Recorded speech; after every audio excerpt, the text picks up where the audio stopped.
जगह जगह शराब की दुकानें सरकारी कोटे की खुलने लगी थी। नसबंदी, गर्भपात, परिवार नियोजन, एबार्शन का कानून लाया गया। उसके पहले भारत में अंग्रेजों के राज में, मुसलमानों के राज में, अगर किसी के घर में कोई बच्चा अवैध गर्भपात होता था तो उसको सजा मिलती थी, जुर्म अवैध माना जाता था, जेल मिलता था, सजा होती थी। गांव की पंचायत में हुक्का पानी बंद कर दिया जाता था। इसने गड़बड़ कर दिया, इसके घर में बारसन गर्भपात हुआ, अगर गांव को पता चल गया हुक्का पानी बंद है।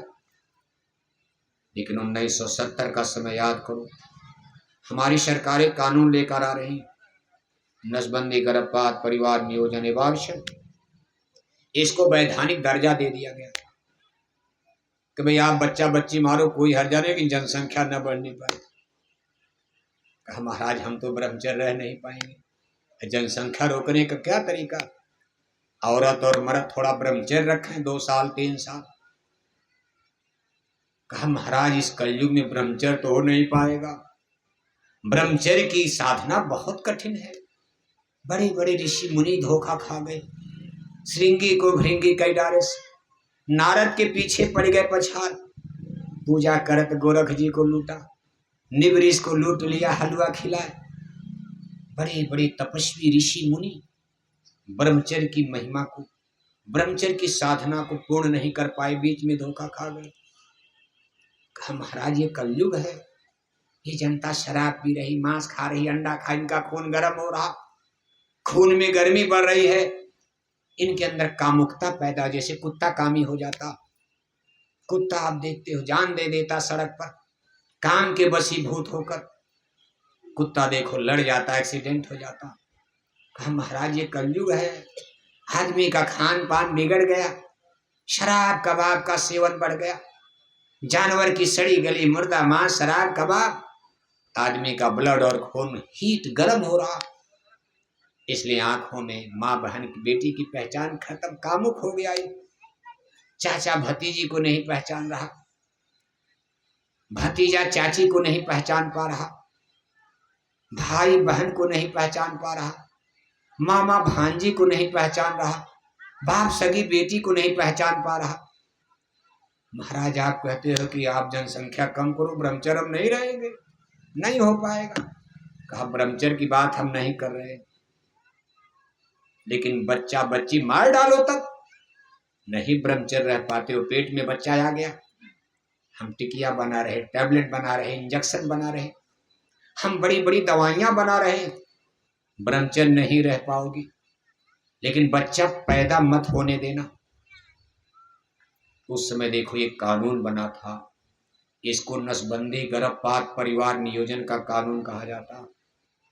कहा या तो नसबंदी करा लो, और अगर नहीं भी कराओ तो बच्चा मार देना, माँ के गर्भ में 4-6 महीने का हो गर्भपात करवा देना, आपको जुर्माना नहीं लगेगा। इसका हमारे गुरु महाराज ने विरोध किया था। गुरु महाराज ने ये कहा था कि भाई आप अगर ये कानून बना दोगे, भारत की नारियां भ्रष्ट हो जाएंगी, हमारी आने वाली पीढ़ियां, बेटे बेटियों का चरित्र बिगड़ जाएगा, सब लोग करप्टेड हो जाएंगे, संस्कारहीन हो जाएंगे, और अगर ये ब्रह्मचर्य नहीं रहेंगे सब रोगी दोखी हो जाएंगे। ब्रह्मचर्य और उपवास हमारे स्वास्थ्य के लिए बहुत बड़ी चीज है। उपवास माने सादा भोजन, और चलो नहीं ज्यादा तो महीना 2 महीना ब्रह्मचर्य कुछ तो करो आप, ये नहीं कि रोज बच्चे बच्ची पैदा करो, तब आपका स्वास्थ्य बिगड़ जाएगा। अगर ब्रह्मचर्य की साधना को आपने तोड़ दिया, बिल्कुल भोग में लग जाओगे और ज्यादा भोजन करोगे, 4-4 चोखा, 4-4 चटनी, 4-4 अचार, 4-4 सब्जी, तो पेट में जाके मिक्सचर बनेगा, गुदड़ी बन जाएगा, पेट में आंतों में फंसेगा, और पता चला शुगर के मरीज, बवासीर के मरीज, भूखंदर के में डॉक्टरों का चक्कर लगाते जीवन बीत जाएगा। फिर कभी ठीक नहीं हो पाओगे आप, एक बीमारी जाएगी नहीं दूसरी खड़ी हो जाएगी, ज्यादा दवा खाओगे गोरखपुर के बड़े बड़े अस्पताल की। इसलिए जीवन के लिए, हमारी लाइफ के लिए ये वो फंडामेंटल प्रिंसिपल है, मूल सिद्धांत है ब्रह्मचर्य और उपवास। हमारे ऋषि मुनि बुद्धू पागल नहीं थे, इसको गांधी महात्मा ने भी स्वीकार किया। गांधी महात्मा ने इसका पालन भी किया, ब्रह्मचर्य और उपवास, सादा भोजन। उपवास का मतलब एक तो उपवास व्रत होता, व्रत परंपरा इसीलिए लाई गई, संडे का व्रत, सोमवार का व्रत। कभी देवी देवताओं से जो का सीधे व्रत कहोगे कोई मानेगा नहीं। कहते भाई देखो सोमवार को व्रत रखोगे भगवान हनुमान खुश हो जाएंगे, जोड़ दिया हनुमान खुश। आदमी का हो तो भगवान को खुश करने की, हनुमान जी को पाने की बड़ी अच्छी युक्ति है, पूजा हम कर नहीं पाएंगे, चलो हफ्ता में एक दिन सोमवार का व्रत तय करेंगे, भगवान हनुमान कभी दर्शन दे देंगे। नहीं दर्शन देंगे, हमारे बेटा बेटी को सुखी रखेंगे, बस इतने तो मत है, चाहे दर्शन दे चाहे हमारा बाल परिवार घर परिवार अमन चैन से रहे, भगवान से हमको क्या लेना देना। हे भगवान हमारे बाल बच्चों को खुश रखना, गांव के सब बच्चे भले मर जाएं, हमारे बाल बच्चों को खुश रहना, इतने मतलब। कहीं एक्सीडेंट होता है, ट्रेन उलट गई, बस लड़ गई, जहाज गिर गई, पता चला 40-50-100 लोग मर गए।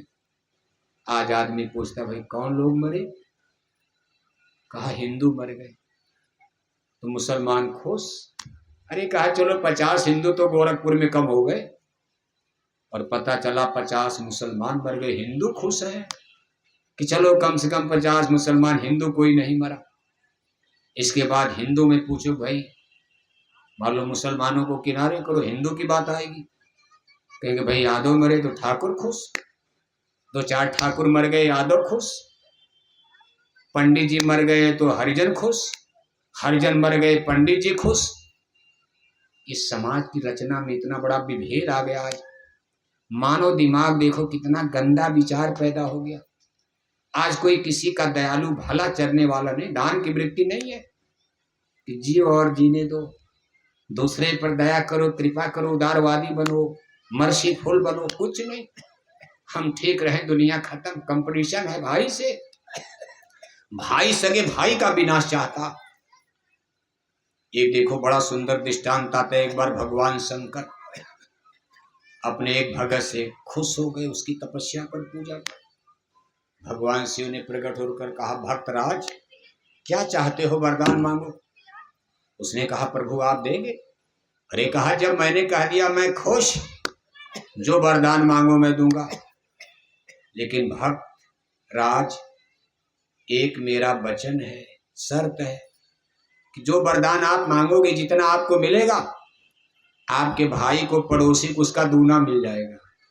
अरे उसने कहा तब तो गड़बड़े हो गया, भाई से ही तो मेरा कंपटीशन है कि मेरी कोठी बड़ी रहे, भाई का खंडहर रहे, भाई गरीब रहे, मैं अमीर बनूं, और मुझसे ज्यादा उसका मेरी एक कोठी बनेगी, भाई की 2 कोठी बन जाएगी, तब मजा क्या आएगा। अरे कहा महाराज ऐसा वरदान, कहा भाई अब तो मैंने, अरे महाराज बदल दीजिए वरदान, बराबर है बराबर कर दीजिए। कहा कुछ नहीं, जो वचन निकल गया पक्का है। तो भी सोचने लगा बाबू साहब, वो सोचने लगा क्या मांगा जाए। उसने कहा अच्छा भगवान हमारे दरवाजे के सामने एक कुआं बनवा दीजिए। कुआं एकदम चौखट के सामने। उसने सोचा मेरा एक कुआं बनेगा, भाई के सामने 2 कुआं बन जाएगा, कोई गाय बैल बकरी तो गिरकर मरेगी, कुछ तो नुकसान, भाई का मेरा 1 मरेगा, इसका 2 मरेगा। भगवान ने कहा हे मस्तू, वचन दे दिया पक्का, उसका 1 बना, उसके सामने भाई का 2 कुआं बन। फिर उसने कहा क्या मारे, कहा भगवान मेरी एक आंख फोड़ दो, मेरी एक आंख फूट जाए। अब उसकी एक आंख फूट गई तो भाई की दोनों फूट गई। अब बेचारे सूरदास बनकर चौकी बिस्तर पर बैठे हैं, पेशाब लगी तो नाती पोता को चिल्ला रहे, टट्टी लगी नाती पोता चिल्ला रहे, कोई पकड़ कर लाठी डंडा टेक टेक करके आ रहे जा रहे। कुछ दिन बीता, एक दिन उनको बड़े जोर से टट्टी लगी, घर में कोई संजोग से था नहीं। अब टट्टी कोई इतनी जोर से कोई क्या रोकेगा, चारपाई पर टट्टी कर दे तो बुढ़े को घर वाले भी डांटेंगे, यही टट्टी कर दिया। बेचारे लाठी पकड़े, धीरे धीरे टेकते, सोचे चलो दाएं बाएं से निकल जाएंगे, तब तक कुएं में जाके झमाक दे। और आदमी उसके पास 1 आंख थी, वो देख रहा कि सूरदास जी गए कुएं में, राम नाम। अरे कहा यही तो मैं चाहता था, यही मैं चाहता था कि पड़ोसी का विनाश हो जाए, मेरा झंडा ऊपर हो जाए। ये दुनिया है, कोई किसी का भला। मुसलमानों से निपट लोग, एक रहोगे आप। मान लो भारत से मुसलमानों को निकाल दिया जाए, गोरखपुर में कोई मुसलमान न रहे, फिर हरिजन की ब्राह्मण से लड़ाई होगी, यादव ठाकुर की लड़ाई होगी।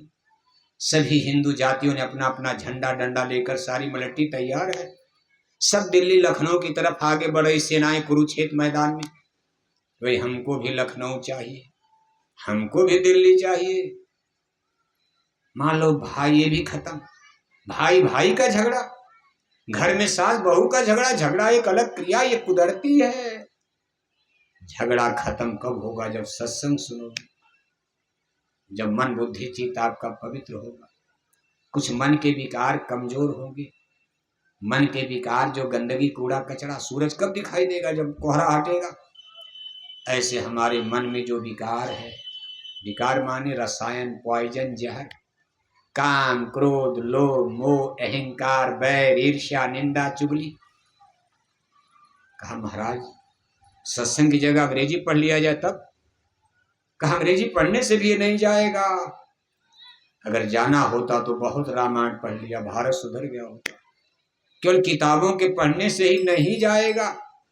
रामायण तो बहुत पढ़ रहे, घर घर रामायण हो रही है, लेकिन किसी का मन सुंदर बन रहा है, किसी का मन पवित्र हो रहा। मन की विकार, जैसे कपड़े का मैल है तो साबुन से धोते हो, शरीर की गंदगी है साबुन पानी के घोल से धोगे, ऐसे जो मन में गंदगी है, आपका मन गंदा हो गया, ये नाम रसायन से धुलता है। नाम रसायन साबुन है, नाम रसायन तुम्हारे पाशा, सदा रहो रघुबर के दाशा। ये नाम रसायन संतों के पास होता है। मूली गाजर बेचने वाला साबुन नहीं देता, सबके अलग अलग दुकान है। ऐसे धरती पर जब संत अवतार होते, महापुरुष, महात्मा, सतगुरु, the great master of the spiritualism, मुर्शिद कामिल, उनके पास ये मसाला होता, केमिकल होता, ये उसके व्यापारी होते, ये उसकी दुकान लगाते हैं, लेकर के धरती पर अवतार लेते। अगर आप उनके पास चले जाओ, उनके सत्संग रूपी ज्ञान मंदाकिनी में, ज्ञान गंगा में, जब अपने मन बुद्धि को धीरे धीरे धोओगे तो धीरे धीरे सत्संग जल जो कोई पावे, मैल आई सब कट कट जावे, सर सुधरे सत्संगति पाई। इतिहास गवाह है, बड़े बड़े अधम